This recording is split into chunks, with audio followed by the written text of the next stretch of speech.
Cromossomo em Foco, construindo uma comunidade engajada com a citogenética. Uma produção Trissomia Livre, novo conceito para aprender citogenética.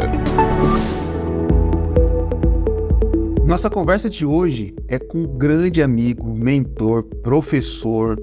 É com o Dr. Gustavo Vieira. Eu já vou falar logo a Gustavo.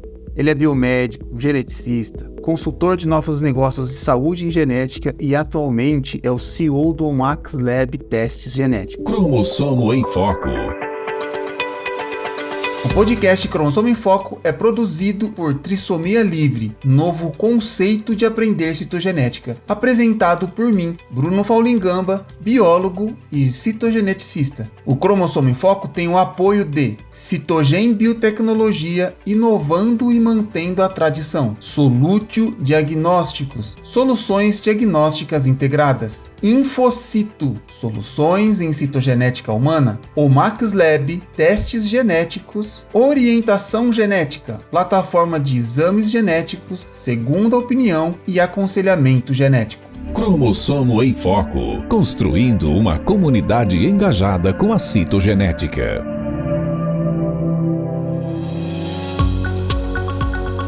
Gustavo, cara, sinta-se em casa aqui no podcast, no Cromossomo em Foco. Você é mais do que querido, você é mais do que bem-vindo.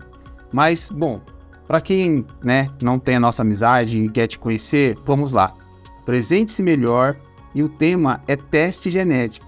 E aí, na sequência, organiza um pouquinho pra gente, porque quando a gente pensa em teste genético, a gente pensa em mutação cromossômica, mutação de gene, agora tá na moda os painéis oncológicos, painéis preditivos. Organize para nós todos esses testes aí, deixa esse assunto bem organizadinho pra gente, porque rola muita confusão em cima disso. Seja bem-vindo, Gu, um abraço. Olá, Bruno. Cara, nos conhecemos já há muito tempo, então vou tentar ser o mais informal possível aqui no nosso bate-papo. É um prazer enorme estar aqui, quero te agradecer esse convite de participar do podcast Cromossomo em Foco. Acho uma iniciativa fantástica sua, tanto o podcast como a iniciativa do Trissomia Livre. Eu acho que a gente precisa cada vez mais poder compartilhar essas informações, porque eu acho que o conhecimento é o que muda e esclarece muitas incertezas que muitos pacientes e muitas pessoas que estão nesse meio também podem ter como dúvida. Então vamos lá.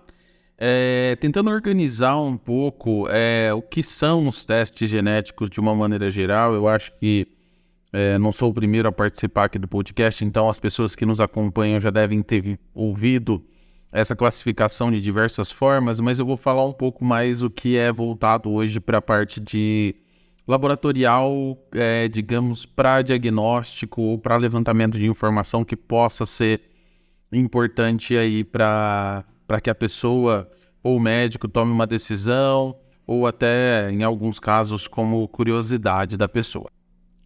O primeiro tipo de teste que acho que todos que nos acompanham conhecem são os testes de cariótipo, que você é um dos nossos maiores especialistas aí, que são os testes que vão analisar os cromossomos de uma pessoa para detectar anormalidades cromossômicas, sejam elas numéricas, sejam elas rearranjos cromossômicos que podem detectar, por exemplo, translocações, deleções e assim por diante. Esses são os testes que nós chamamos aí, que estão voltados para a citogenética, e que podem também termos alguns outros testes que a gente já chama de citogenética molecular, aonde a gente tem, por exemplo, o teste de FISH, aonde a gente vai conseguir analisar deleções ou duplicações que a gente não consegue ver a olho nu, por exemplo, no microscópio. Então, são testes mais voltados para analisar a estrutura do cromossomo. Além disso, nós vamos ter testes que vão analisar mutações. E aí a gente vai ter uma quantidade enorme de testes que hoje estão disponíveis. Então, são testes que vão analisar, por exemplo, o sequenciamento de um gene simples, de um gene único, aonde a gente pode detectar ali uma mutação, uma variação, fazer uma correlação com a clínica do paciente ou com uma predisposição a uma determinada doença de maneira familiar, por exemplo. Isso, por exemplo, a gente tem, o caso mais famoso aí são os casos quando a gente analisa os genes BRCA1, BRCA2 ou BRCA1, BRCA2, dependendo aí, tem pessoas que vão chamar esses genes de diferentes formas, né, que são relacionados à predisposição de câncer de mama, aqueles genes onde a gente teve casos famosos aí, por exemplo, da Angelina Jolie. Depois disso, e com o advento do NGS, que é o sequenciamento de nova geração, facilitou-se muito nós podermos analisar painéis de testes, ou seja, fazer análise de vários testes de uma única vez, de um único sequenciamento. Né? Esses testes eles vão analisar vários genes associados a uma condição específica. E pode ser, por exemplo, um painel oncológico, que vai analisar genes associados ao câncer, um painel neurológico, um painel cardiológico, um painel de doenças de visão.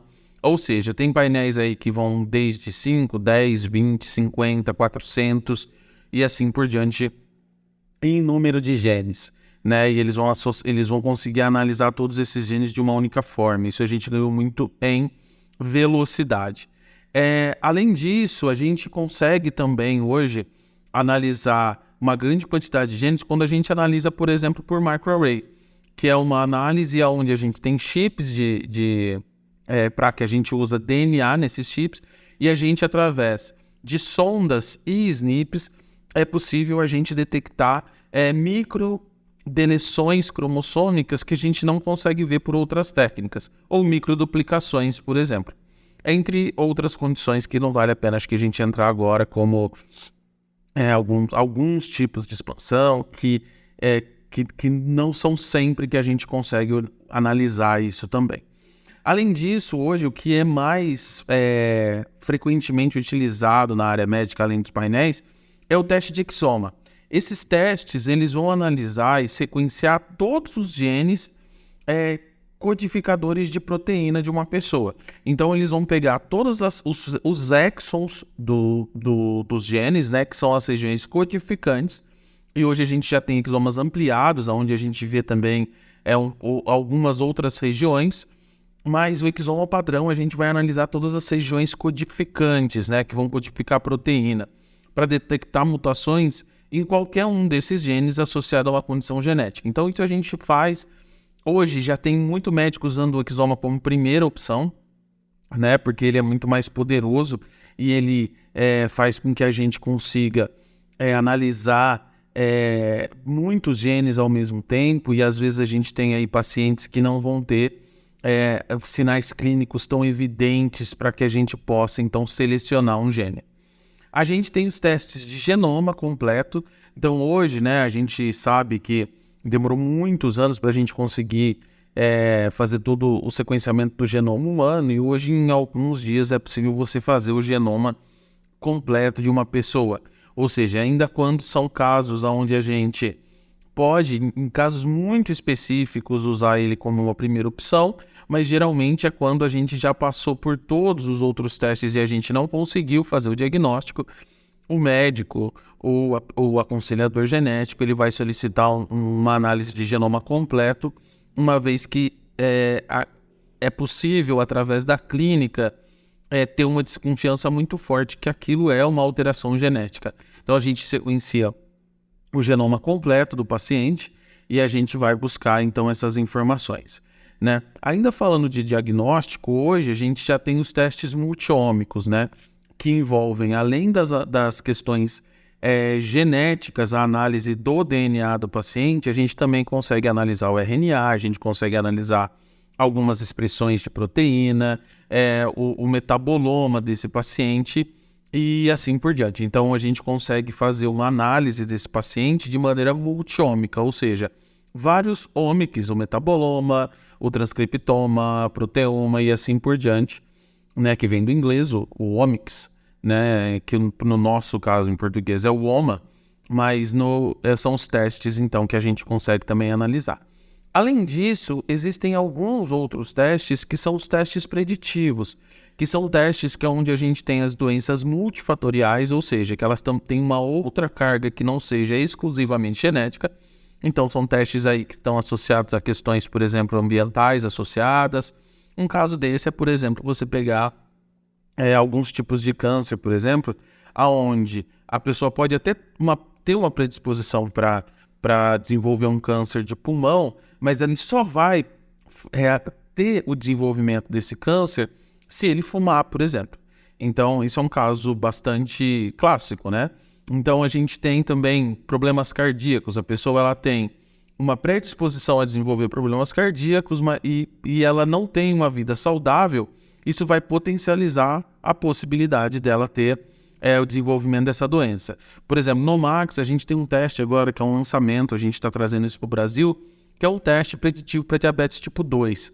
Então, ele analisa 16 genes, ele vai ver a sua carga genética, mas ele também a análise é realizada através de uma entrevista, onde vão ser analisados seus hábitos, e ali ele vai ter, então, ele vai te dar uma porcentagem de risco para o desenvolvimento do diabetes tipo 2. Né? Então, assim, e esses testes eles podem ser realizados em diferentes tipos de amostra biológica. Então, a gente tem sangue, saliva, tecido, líquido amniótico e assim por diante. Né? Então, a gente tem vários tipos de teste. A decisão por qual tipo de teste geralmente é baseado na clínica do paciente, né? Ou seja, nas informações familiares e da vida que ele vem levando, para que, então, a gente possa ver se é necessário fazer um teste preditivo para ele possa mudar o estilo de vida dele e evitar o desenvolvimento daquela doença, ou na maioria dos casos aqui que eu citei, são testes diagnósticos, né? São testes onde a gente vai utilizar esses testes para que a gente busque descobrir o que o paciente tem, né? E muitas vezes as pessoas vão falar assim, tá, mas para que eu preciso descobrir se não, muitas vezes eu não tenho a cura, né?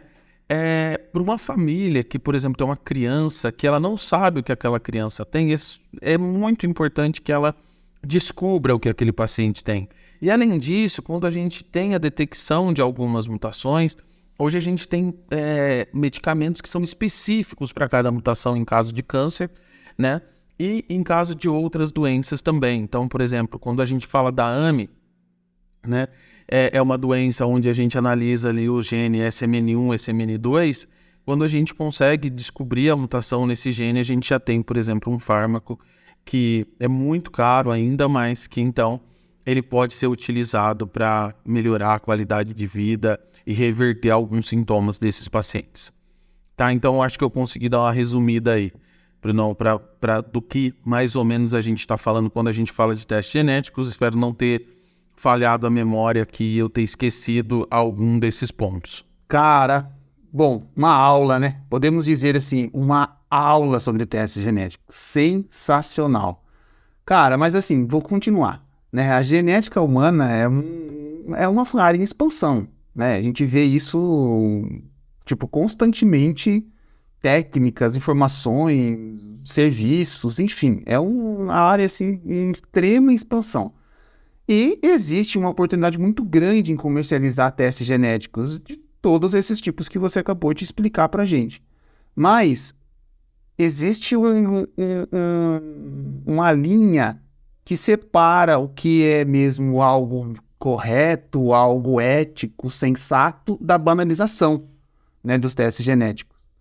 A ponto de laboratórios confundirem, ao meu ver, os pacientes com clientes. Isso para mim é um tiro no pé, um erro, né? Paciente é protagonista, paciente é paciente, não vira cliente. Né? Os laboratórios têm que ter essa mentalidade, né? De que paciente é paciente. E aí, quero te ouvir. Que tipo de reflexão, o que você pensa sobre isso, né? Na verdade, mais focado nessa banalização da comercialização, da entrega, da promessa dos testes genéticos. Então, Bruno, esse é um ponto muito importante para que a gente reflita, porque apesar de existir muitas oportunidades de negócios relacionados a testes genéticos, por a gente estar tratando de informações muito íntimas desse paciente, a gente tem que tomar muito cuidado com alguns pontos, tanto na qualidade desses testes, quanto nos dados que são gerados desses testes, né? A gente tem diversos filmes que foram aí relacionados no passado, aonde a gente tem essas questões éticas e legais sendo tratadas, né? Mas a gente pegando aí o mercado brasileiro, tem alguns pontos bastante importantes que eu acredito que a gente pode levantar para que a gente possa discutir. Então, o primeiro ponto, né, é que teste genético tem que ser bem feito. Existe um mantra que eu falo, né, em todas as vezes que eu participo aí de podcasts, ou que eu converso com pessoas, ou quando eu acabo publicando algumas coisas nas minhas redes sociais, né, falando de testes genéticos, é que testes genéticos não são todos iguais.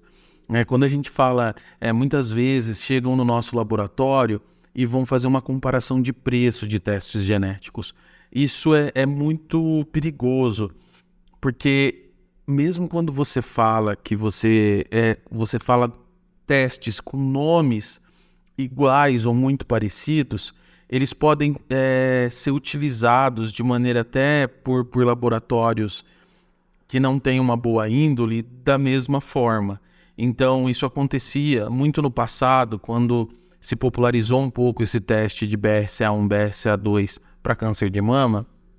Muitas vezes a gente fazia negociações com outros laboratórios ou com planos de saúde, e o pessoal, a gente fazia a comercialização de um sequenciamento completo desses 2 genes, né? E geralmente o plano falava para a gente, não, mas espera aí, eu tenho isso por metade do preço. E na verdade eles estavam comercializando como análise genética de BRCA1, BRCA2, aonde eles analisavam somente as regiões que possivelmente tinham mutações, que é o que a gente chama de hotspot. E isso derrubava o preço em metade do valor mesmo que era comercializado, só que não era o mesmo teste. Enquanto você estava sequenciando todo o gene e você ali podia encontrar alterações que ainda não tinham sido relatadas na literatura, no outro você estava buscando somente as mutações que já haviam sido relatadas na literatura. E são preços realmente diferentes, porque você pode usar técnicas totalmente diferentes para fazer o mesmo teste. Então, primeiro, teste genético não é tudo igual. O teste genético é interessante que o seu médico te indique bons laboratórios e que esses laboratórios eles detalhem muito bem o que eles estão fazendo. Mesmo um exoma, a gente tem laboratórios que vão rodar a profundidade do teste e que a profundidade, a cobertura do teste com uma determinada resolução e outras com uma resolução muito menor. Isso vai fazer com que a precisão do seu teste caia muito, né? Então, buscar laboratórios que busquem a precisão, que utilizem os kits diagnósticos e os sequenciadores de acordo com o que foi sugerido pelos fabricantes é muito importante. Então, você rodar um exoma, por exemplo, com cobertura média de 20 vezes e você rodar um exoma com cobertura média de 100 vezes, é um teste totalmente diferente. E além disso, hoje você já tem exomas expandidos, por exemplo. Foi por isso que a gente optou dentro do Omax Lab por usar o exoma da Centodine, que é um exoma extremamente expandido, com poder de diagnóstico muito superior à maioria dos que a gente tem disponível no Brasil, né? Além disso, é muito importante que a gente pense como que esses resultados vão ser interpretados. Então, por exemplo, usando o exoma como base, o exoma ele vai te dar aí, em média, uma lista de 3 a 4 mil variantes. É uma planilha de Excel de 4 mil linhas. Então, se você não tem um banco de dados muito bem carregado, com informações de diversos tipos de regiões do mundo, ou até de regiões do Brasil, pode ser que você vai ter uma caracterização daquela variante como não patogênica e, na verdade, é ela que está causando a doença, né? Então, é muito importante que você tenha pessoas preparadas e um banco de dados muito bem alimentado, né, para que faça essa interpretação dos resultados. Além disso, a gente tem as questões éticas. Então, por exemplo, a proteção da privacidade. Hoje a gente tem a LGPD, né, para usar como modelo aí, para proteção de dados, por exemplo, na internet, em laboratórios, na maioria das empresas, né? Então, assim, é muito importante que a privacidade dos seus dados seja mantida. Isso foi, inclusive, um dos pontos quando você fala de fazer testes preditivos, por exemplo, para planos de saúde. É uma discussão ética muito grande, porque você pode fazer o teste preditivo plano de saúde, o plano de saúde usar esse dado para aumentar o valor do seu plano, uma vez que ele pode caracterizar aquilo como uma doença pré-existente. E isso, na verdade, pode ser, se não for muito bem interpretado, na verdade não é uma doença pré-existente, é uma possibilidade de desenvolvimento de doença, né? E muitas vezes nem isso tem. Então, é muito importante que as informações que são sensíveis sobre a saúde do paciente, a sua predisposição a certas condições, elas têm um controle sobre quem pode acessar esses dados genéticos e como essas informações vão ser usadas, né? Além disso, quando a gente fala de laboratórios, a gente tem que pensar que existe hoje uma facilidade de comunicação muito grande. Então, por exemplo, a gente vê diversos tipos de laboratório usando um marketing extremamente agressivo. E isso faz com que alguns testes sejam usados de maneira desnecessária ou inadequada, né? Então, o paciente hoje, muitas vezes você tem um teste aí que a gente chama de mais recreacional, por exemplo, ou recreativo, né? Melhor dizendo, que é um teste, por exemplo, aqueles testes de ancestrabilidade, por exemplo, ou um teste preditivo, que você não precisa ter um pedido médico associado muitas vezes, e o paciente recebe algumas informações que são muito sensíveis, né? Então, o marketing, principalmente quando a gente fala de marketing médico, ele deve ser realizado respeitando as diretrizes aí do Conselho Federal de Medicina e dos outros conselhos regionais, né? Dos Conselhos Federais de Biomedicina, de Farmácia, né, que são os conselhos e os profissionais que às vezes podem realizar aconselhamento genético, entre outros, né? Então, existem normas para o marketing médico, né? Para o marketing de testes genéticos, ele deve respeitar essas normas. E o mais importante é que esses resultados eles não devem levar ao estigma ou à discriminação com base na predisposição genética dessas pessoas, né? Quem se lembra aí, quem é mais velho, ou quem gosta da área e que assistiu o filme, por exemplo, Gattaca, é isso que acontece. Então, tem uma criança que nasce de meios naturais, não por seleção de genes, que é o que o filme retrata, e ele não pode, então ele é colocado em situações de trabalho, que eles consideram situações de trabalho para pessoas não capacitadas, e ele é discriminado dentro da sociedade. Então, todos esses pontos são pontos bastante importantes para que a gente converse e que os laboratórios pensem como fazer isso, né? Então, é muito importante que os testes genéticos sejam usados com cuidado e que os pacientes sejam informados sobre as limitações e os riscos desses testes genéticos. O teste genético nem sempre vai dar o resultado esperado, né? E os profissionais de saúde devem estar envolvidos na decisão de realizar os testes genéticos. Ele tem que fazer esse aconselhamento pré-teste e, por lei no Brasil, o teste genético ele tem que ser entregue com aconselhamento genético.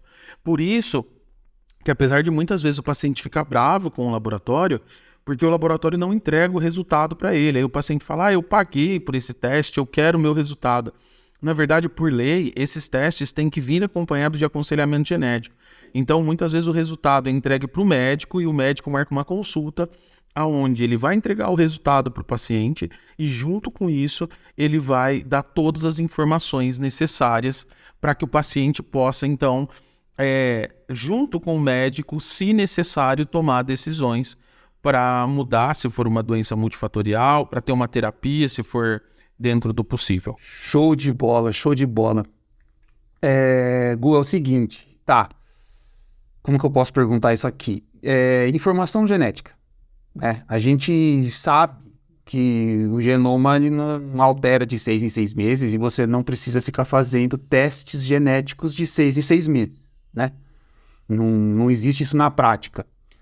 Mas a informação que aquele gene que nós sabemos hoje sobre determinado gene, ela pode mudar de um dia para o outro, né? Porque a ciência não para e as descobertas do genoma, principalmente de como o genoma funciona, ela é praticamente diária. Então, a minha pergunta é, se eu não preciso refazer meus testes, né, para obter essas informações novamente, mas essa informação ela pode mudar ao longo do tempo, na prática, quem que faz uma visita com certa periodicidade, não sei se eu posso dizer assim, às informações genéticas dos pacientes? O próprio paciente, os geneticistas, como que acontece, né, quando muda-se uma informação de uma mutação, de um marcador, e fala, puxa vida, agora as pessoas que têm esse marcador que antes ele era incerto, passou a ser maligno. E aí, como fazer essa transição, essa transferência de informação para o paciente, que querendo ou não é ele o portador desse marcador, né? Vamos lá. Na prática, fala um pouquinho aí só, o que você pensa, Gu? Bruno, é muito bom que você enfatize isso, né? Porque existe aí a hora que a gente vê diversos hoje influencers falando sobre genética e fala sobre o fato de que alimentação ou hábitos ou o poder da mente pode mudar o nosso DNA. Na verdade, isso tem que ficar muito claro, né? Nós não conseguimos mudar o nosso DNA com essas iniciativas. O DNA ele muda sim, quando ele é mutado, né? Então, de maneira somática, ele sofre uma mutação por radiação ou por exemplo, a gente tem como acontece o câncer de pele, entre outras coisas. Você que fica muito tempo no sol durante muitos anos,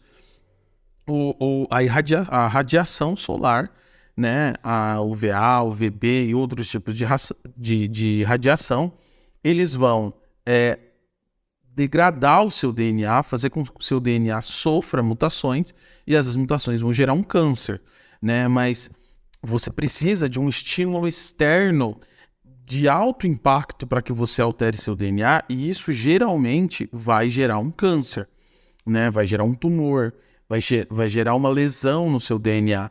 Mas essas coisas que hoje a gente vê muito em influencers falando, ou pessoas que não entendem muito bem falando que você vai alterar o seu DNA, isso não existe, né? O que existe é você modular o seu DNA com determinados hábitos, o que hoje se conhece através, por exemplo, de microRNA, né? Ou você regular através dos seus hábitos a sua expressão gênica, mas o DNA em si ele não é alterado, né? Então, todo o controle do nosso genoma é realizado por diversos mecanismos, entre esses que eu comentei agora, né? O microRNA, o iRNA, né? Com o RNA interferente, ou a gente ter modulação de uma determinada expressão. É assim que funciona o nosso corpo, na verdade.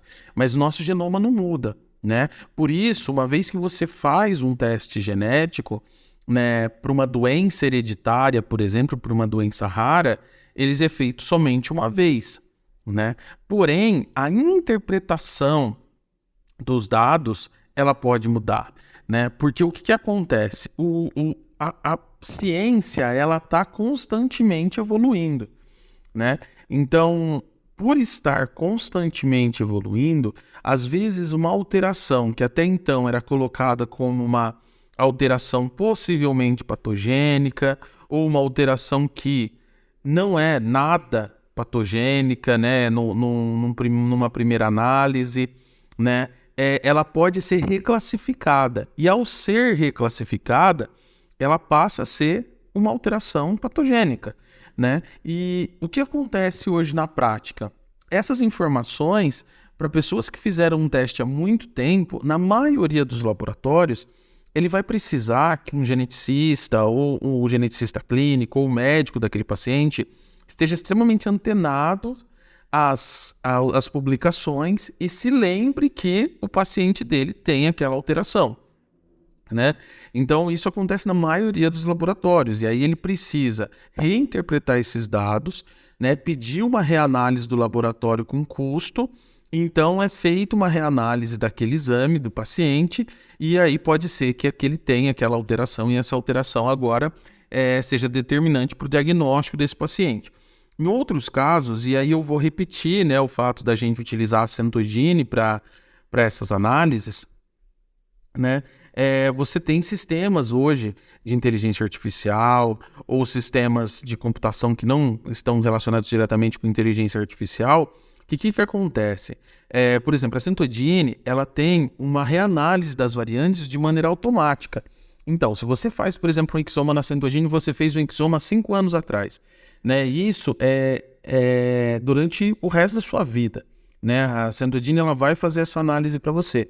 E hoje, vamos supor, voltando, né? Você fez ali um exoma e você tinha uma alteração de significado incerto, por exemplo, né? Uma VUS, que a gente chama. E hoje sai um paper falando que aquela alteração agora ela foi reclassificada como uma alteração patogênica. Quando a Centogene sobe esse dado para o sistema dela, né? Para o sistema de informática da Centogene, o sistema vai identificar que foi feito, que essa variante foi identificada no seu teste 5 anos atrás, reimpresso um laudo automaticamente para você e o seu médico é notificado. Então, eu volto a dizer, teste genético não é tudo igual, serviços laboratoriais não são todos iguais. Então, muitas vezes, tem muitos pacientes que estão aí com uma variante que já foi reclassificada, mas o médico dele não se atentou a isso por inúmeros motivos. Se ele tivesse feito esse teste na Centogene, ele teria sido avisado, né? Então, é por isso que o teste genético não tem preço, ele tem que ter valor. Você tem que ver tudo o que está agregando valor àquele teste, né? Então, acho que o meio mais apropriado é utilizar a tecnologia para nos avisar que foi realizada uma reclassificação daquela variante e então é emitido um laudo de maneira gratuita para esse paciente, uma vez que ainda é uma análise que deve continuar constantemente quando a gente fala de testes genéticos. Potencial mercado da genética no Brasil, né? A gente já vê que ele é em expansão, é grande, com oportunidades. Mas os laboratórios, eles estão entendendo isso e estão se movimentando, né? A gente vê muito da genética, desses testes todos, enfim, cada vez mais dentro dos laboratórios. Mas a questão esses testes genéticos que você vem dizendo, eles serão acessíveis para toda a população? Então, Bruno, a gente tem diversos tipos de laboratório no Brasil. É difícil a gente falar de uma maneira geral. De maneira geral, os laboratórios no Brasil investem muito em tecnologia. A gente tem sequenciadores aqui no Brasil, como em poucos países do mundo, voltados para diagnóstico, né? A gente quer deter essa tecnologia no Brasil, então os laboratórios compram muitos sequenciadores aqui, desenvolvem suas próprias técnicas, né? E isso é bom e isso é ruim, né? Ao meu ver, é bom porque eu acho que realmente o Brasil precisa deter essa tecnologia. Isso é bom para a ciência, isso é bom para que a gente possa desenvolver essas tecnologias. Mas eu acho que em alguns pontos a gente precisa pensar, porque aí muitas vezes a gente fica preso nos interesses comerciais, né? Então, vou lhe dar um exemplo. Recentemente eu estive num congresso aqui, no Congresso Brasileiro de Neurogenética, né? Todos os laboratórios já sabem que a gente tem um teste melhor para oferecer para o paciente. Todos os laboratórios sabem que, por exemplo, um teste multiômico hoje é possível ser oferecido para um paciente, vai aumentar muito a possibilidade de realizar o diagnóstico desse paciente, né? Ou seja, vai diminuir a saga do paciente em busca do diagnóstico. Hoje, para você ter uma ideia, a média mundial para um paciente ser diagnosticado é 7 anos. Né? Então, são 7 anos de sofrimento, correndo atrás de médico, fazendo um monte de exame. Então, a gente já tem esse teste disponível no Brasil, que são os testes multiômicos. Esses testes estão com os preços compatíveis com os testes normais, os testes padrões que a gente tem nos outros laboratórios. Mas como esses laboratórios ainda não estão executando esses testes, né, até porque eles ainda estão buscando o retorno dos investimentos sobre os grandes sequenciadores que foram adquiridos nos últimos anos, né, ninguém se fala desse teste. né? Então é óbvio, você vai falar, pô, Gustavo, mas você quer que o cara fale do teste que ele não oferece? Não, também não tenho essa visão tão romantizada do processo, né? Porém, a gente não pode ficar só no, digamos assim, só da boca para fora que a gente se importa com o paciente. Se a gente se importa com o paciente, a gente tem que falar para ele que existe uma tecnologia que possa facilitar a vida dele, né? Que possa chegar no diagnóstico dele de maneira muito mais fácil, de maneira muito mais rápida, e que não precisa, o multiômico, ele te dá essa possibilidade de muitas vezes você não precisar fazer o trio, né? Analisar, por exemplo, filho, pai e mãe, porque o multiômico ele vai confirmar se aquela alteração é patogênica ou não por outros meios. É um teste que aí tá praticamente, às vezes, mais barato que um teste tradicional que a gente tem aí no mercado. Por exemplo, um exoma multiômico hoje é vendido aí na faixa de R$ 4.700, né, que não é barato, mas o exoma padrão é vendido muitas vezes por 5.500, 6.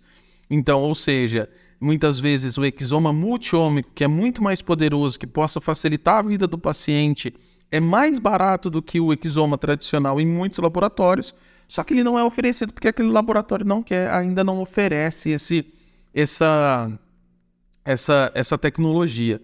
E isso é muito importante para que a gente quebre um pouco isso, é a informação dos médicos. Porque os médicos, eles querem o melhor para os seus pacientes, ele quer resolver a vida do paciente. Então é muito importante, a gente tem feito aí um trabalho de divulgação dos testes multiômicos, porque os testes multiômicos, eles são o futuro. Daqui a pouco todos os laboratórios vão estar fazendo os testes multiômicos.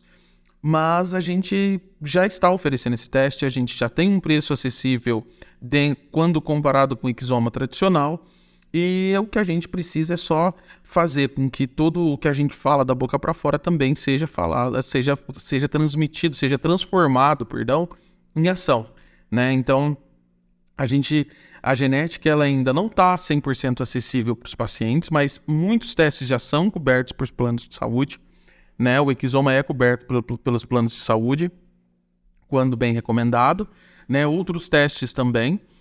Infelizmente, no SUS ele ainda não é 100% coberto, apesar da gente ter projetos muito interessantes aí, como o Genoma Brasil, que tem uma visão de sequenciar uma quantidade grande de pessoas, né? E isso faz com que a gente chegue também nessa população.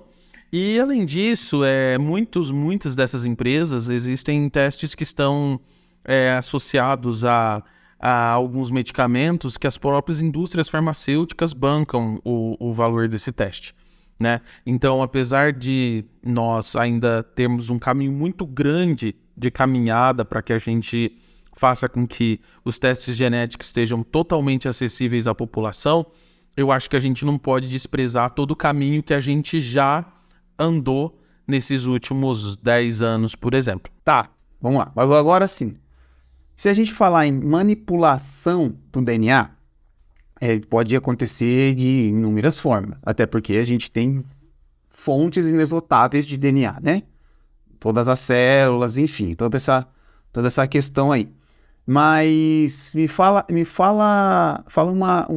deixa claro pra gente a regra do jogo. Eu gosto de dizer que é a regra do jogo. Então, o que dizem as normas e as leis sobre esses testes? Porque, bom, a gente já falou de banalização, a gente já falou de riscos e inúmeros cuidados. Então, como que tá a organização, o regimento de leis em cima de tudo isso? O que pode, o que não pode? Como que a coisa está caminhando aí nessa questão legal, Gu? Traz essa sua visão e experiência para nós. Quando a gente fala em manipulação do DNA, de maneira simples, significa alterar a sequência de nucleotídeos do DNA, né, dentro de uma célula, do organismo, por exemplo, seja por técnicas de engenharia genética ou por meio de modificações naturais, né? Então, a gente pode, como são as mutações, mas a gente pode fazer, por exemplo, alterações, como eu disse aí, quando a gente estava conversando sobre as questões multifatoriais, né? Por exemplo, através de radiação, por exemplo, né? E aí se a gente falar de manipulação de DNA de maneira geral, a gente tem diversos tipos de exemplos, como os organismos geneticamente modificados, aí que a gente hoje já tem vários tipos de utilização em pragas de lavoura, por exemplo, milho, soja e assim por diante, né? As técnicas que a gente utiliza, que tem sido utilizada, por exemplo, para terapia, para tratar doenças humanas, né? A mais comum é a terapia gênica, né? O que é a terapia gênica? É inserir um gene funcional em uma célula ou tecido defeituoso que a gente que tem ali no organismo do paciente para corrigir uma condição genética específica, né? Então tem diversos tipos de abordagem que podem ser utilizados aí no caso de terapia gênica.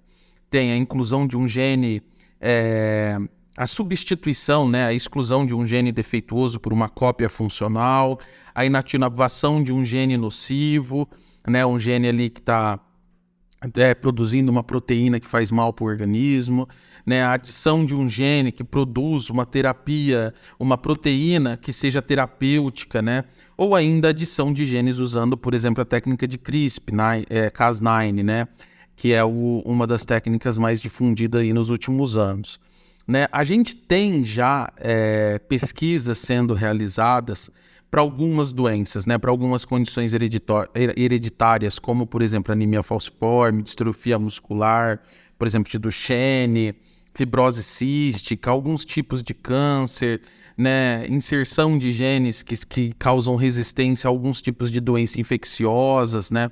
Mas é muito importante que a gente frise que isso ainda está sendo utilizado principalmente em áreas de pesquisa e ensaios clínicos, né? Ainda tem muitas dessas técnicas ainda que estão sendo realizadas como pesquisa, né? Porque existe uma preocupação muito grande com a segurança de como isso vai acontecer, principalmente quando a gente usa, por exemplo, vírus como vetor para entregar esses genes terapêuticos nas células-alvo, né, que a gente tem.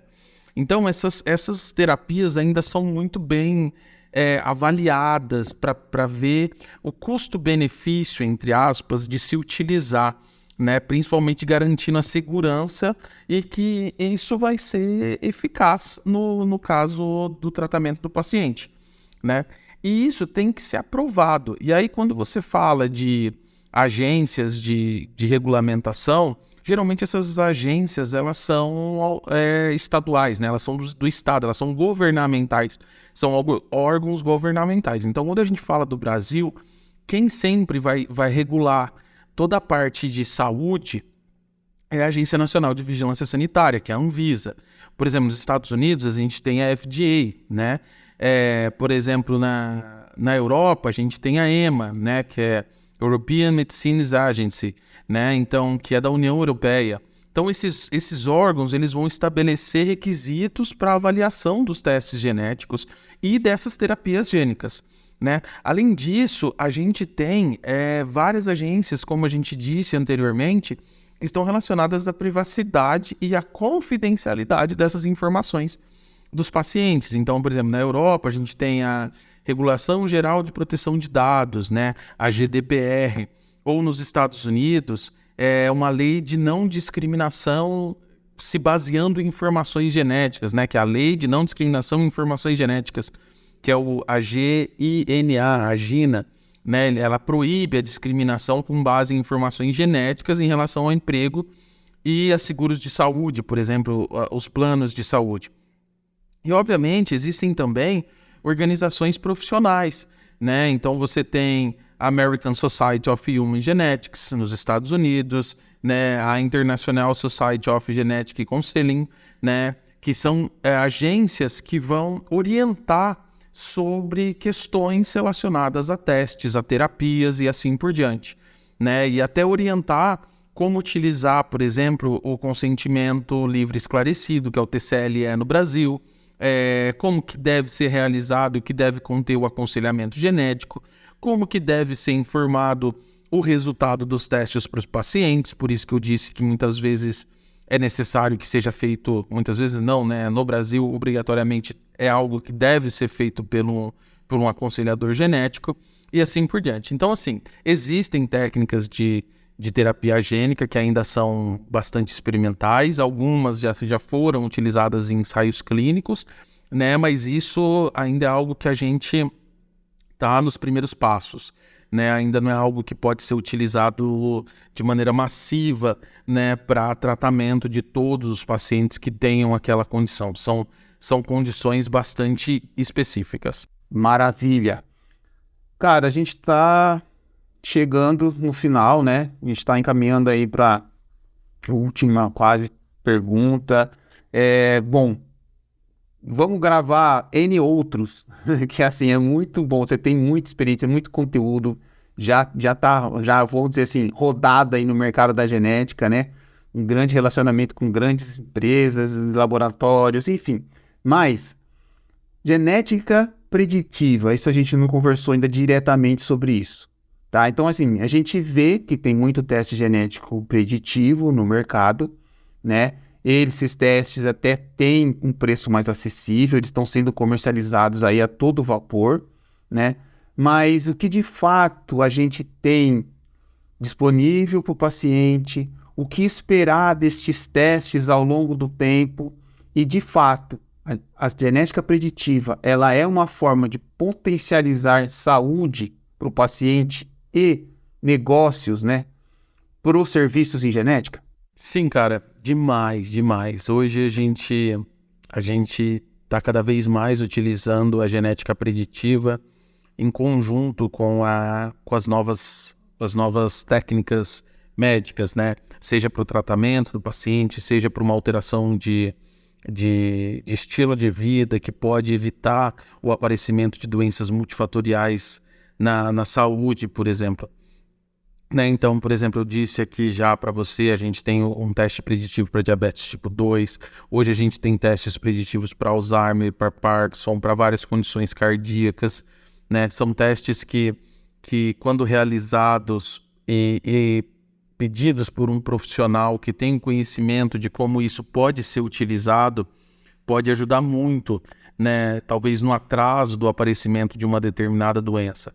Além disso, a gente já tem aí a genética preditiva para predisposição para diversos tipos de câncer, né? Então, eu vejo que isso é o futuro, né? Logo, nós vamos ter todo mundo fazendo aí, a partir de uma determinada idade, testes preditivos. Porém, isso também está associado às várias como as pessoas vão receber isso, né?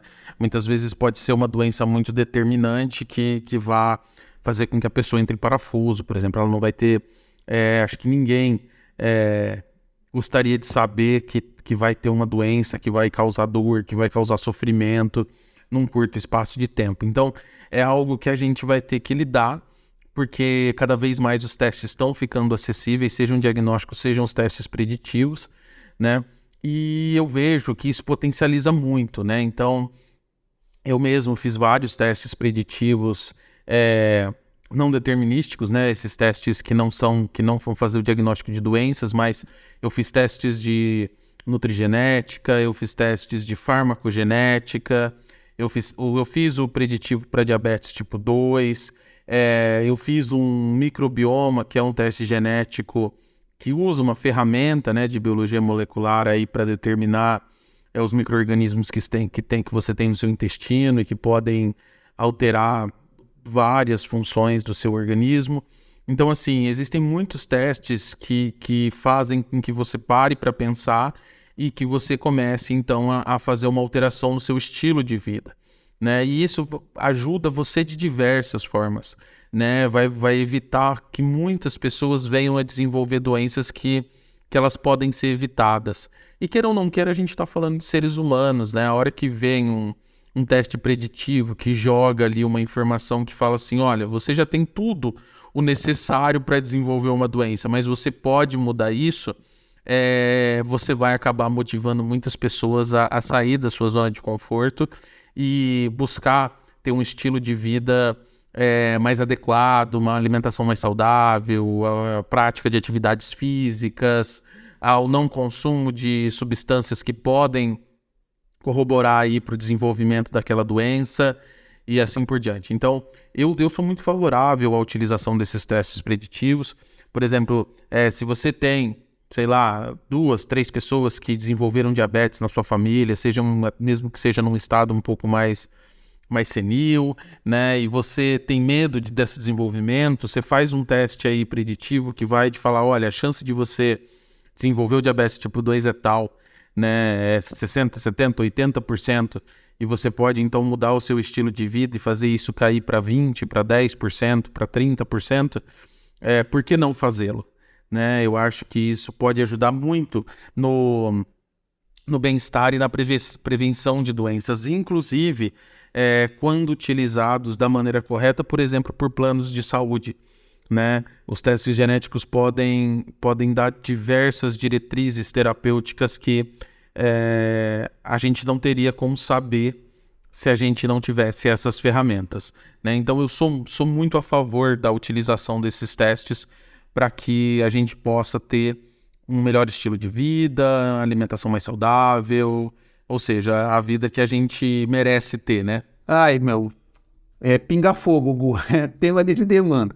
Para fechar o nosso episódio, né, que já tá, tipo assim, muito bom, mas vamos lá, ouvir você falar de teste genético é uma coisa muito massa, mas vamos lá, o que já tá bom pode ser melhorado, e agora assim, pinga fogo. O que faltou de importante e devemos ouvir sobre o teste genético na sua visão, para a gente fechar de vez este tema aqui no podcast Cromossomo em Foco? Cara, eu só tenho que agradecer a oportunidade de estar aqui batendo esse papo com você. Acho que, como eu disse no começo, é uma iniciativa fantástica, né? Te parabenizo de novo. Conte comigo para quando acreditar que seja necessário nós falarmos novamente, né? E eu acho que a mensagem que eu deixo é que, para você que está ouvindo, é que teste genético não é tudo igual, né? Existem diversos testes genéticos, existe um teste genético que muitas vezes pode te ajudar a ter, se seja preditivo, uma qualidade de vida melhor, que seja diagnóstico, que tire a angústia da gente não saber muitas vezes o que um filho nosso tem, o que um parente nosso tem, o que um pai possa ter, né? Então, assim, os testes genéticos, eles estão aí. Eles vão cada vez ficar mais populares, cada vez ficar mais acessível quando a gente fala de questões de valores, né? De questões financeiras. E o que eu puder colaborar para que qualquer um de vocês tenha acesso a esses testes, a gente está à disposição. A gente buscou criar o Omax Lab com esse objetivo, né? Fazer os testes serem mais acessíveis e com a qualidade máxima que eles possam ter, trazendo o que há de mais avançado dentro de cada tipo de teste para o paciente brasileiro poder ter acesso a essas tecnologias. Muito obrigado, Brunão. Um grande abraço e quem sabe a gente se fala aí na próxima. Gustavo, mais uma vez, cara, assim, triste em finalizar esse episódio. Teste genético é um assunto, assim, muito bom de ouvir. Você tem muito domínio, sabe muito sobre tudo isso, uma mega experiência. Então, assim, agradeço o seu tempo, agradeço a sua disponibilidade, agradeço a nossa parceria, né? Você tá sempre por dentro dos meus projetos, a gente tá sempre trocando muita figurinha, de fato, como eu falei no começo, é professor, é mentor, enfim. Show de bola, cara, muito obrigado mesmo pela sua participação, por trazer, compartilhar conosco o que você já tem de visão e experiência em cima de tudo isso que a gente conversou, né? E, cara, só tenho a agradecer. Obrigado mesmo. E para vocês que estão nos ouvindo, gente, eu deixo aqui o convite para ouvir os próximos episódios e acessarem o @trissomialivre, que é um Instagram dedicado à citogenética, que eu faço parte, que eu sou o criador. E lá vocês vão encontrar tanto informações de citogenética como informações do podcast Cromossomo em Foco, porque lá no Trissomia Livre a gente fala oficialmente em nome deste podcast. Cromossomo em Foco. O podcast Cromossomo em Foco é uma forma auditiva de informar, engajar e envolver pessoas através dos conteúdos relevantes sobre citogenética, permitindo um relacionamento direto com o público e potencializando oportunidades, aumentando o network e estreitando um relacionamento entre ensino, pesquisa e serviço. Nós acreditamos que o podcast Cromossomo em Foco é uma maneira clara e objetiva de comunicação, destacando-se sob demanda, ou seja, quando você apertar o play. Cromossomo em Foco. O podcast Cromossomo em Foco é produzido por Trissomia Livre, novo conceito de aprender citogenética, apresentado por mim, Bruno Faulingamba, biólogo e citogeneticista. O Cromossomo em Foco tem o apoio de Citogen Biotecnologia, inovando e mantendo a tradição. Solútil Diagnósticos, soluções diagnósticas integradas. Infocito, soluções em citogenética humana. O Max Lab, testes genéticos. Orientação genética, plataforma de exames genéticos, segunda opinião e aconselhamento genético. O Cromossomo em Foco pretende construir uma comunidade engajada com a citogenética. Até mais, aquele abraço. Cromossomo em Foco, construindo uma comunidade engajada com a citogenética.